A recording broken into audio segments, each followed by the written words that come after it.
Lindsay, it appears as though really the minister is cracking down in terms of crime in that area. The big question is there actual change that you can witness from especially what is being said on the ground?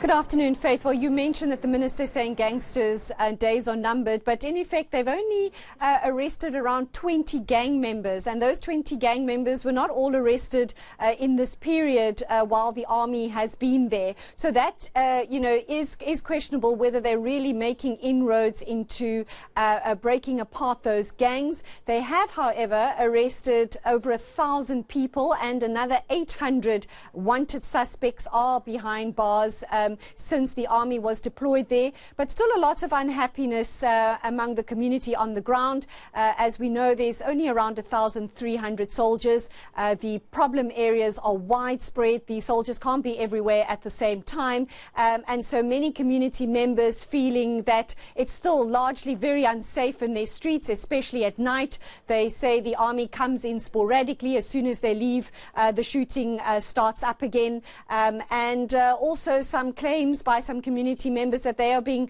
manhandled by the army around. But the police minister saying it was his view that structures within the community are still pleased that the army has been deployed here. Well, of course, I mean, the various structures, and of course, just before the deployment, I know the community members were actually saying that it remains to be seen whether or not the deployment of troops would actually be effective in terms of making it a safer place. You speak about the number of arrests that have been made. Do community members actually feel safer? And what happens after the troops leave? Well, that's a question we posed to the police minister. By the proclamation that the president sent to Parliament, they're only supposed to be around for about another month. And I asked the police minister whether there was any consideration to extending that time, because I think communities don't feel that the time that the army has been there has certainly been enough. And the minister very quick to point out that this was not an ideal situation. The police did not want soldiers to be patrolling around communities, and also very quick to point out that they're only there to support the police. They're not there to take the lead on any of these raids, on any of these missions. They merely go where the police asks them to assist. And so whether this is going to be enough time to make sufficient inroads, the minister says they will reassess the situation once that time has expired, and reconsider whether they would need to extend the time for which the army is being deployed here. Let's talk a little bit about the sentiments on the ground in terms of, the gangsterism as well as the gang activity on the ground in itself. Would you say that it's actually subsided as a result of the deployment? Well, the minister, by his own admission, saying that if we are going to judge this on the murder rate, then certainly the numbers have not come down as much as he would have hoped. Over this past weekend, again, at least 40 people killed just over the weekend, which is when we know when there's always a surge in this kind of violence. So by the minister's own admission, the numbers are not down. The numbers are not showing that this is having a significant effect, with at least, as I said, more than 40 people being killed on average each weekend here. So whether the stats speak for themselves, as I said, still a lot of people behind bars, and the police saying they're still hot on the heels of a number of gangsters.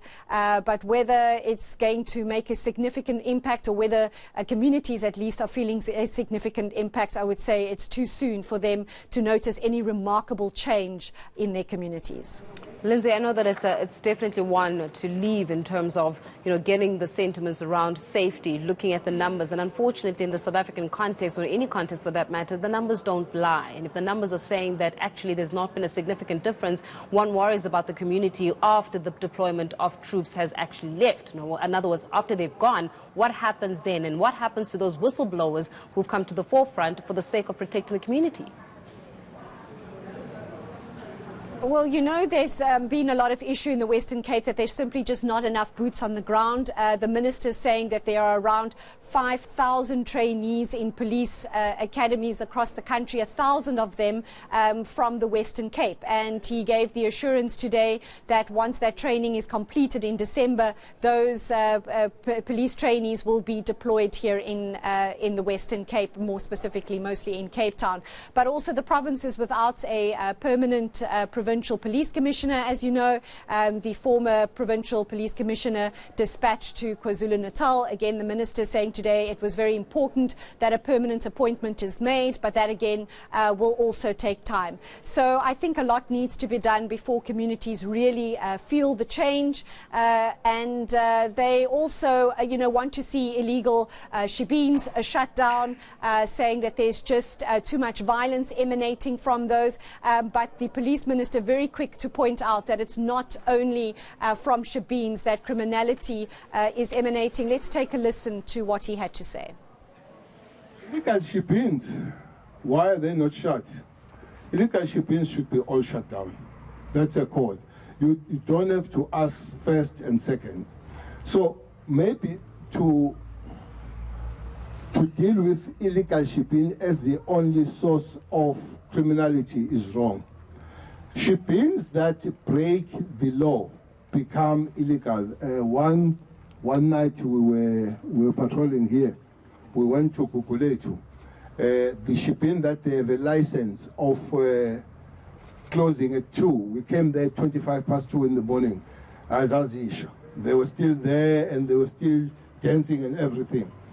That is breaking the law. So any shebeen that is licensed but breaks the law becomes illegal. Any shebeen that is there but people die in their premises, it becomes illegal. So those are the things, even those. That's why we are in constant contact with the liquor board to say, work on this. These people are breaking the laws. But those that have no license whatsoever, we don't spend time, we don't negotiate, we shut those down.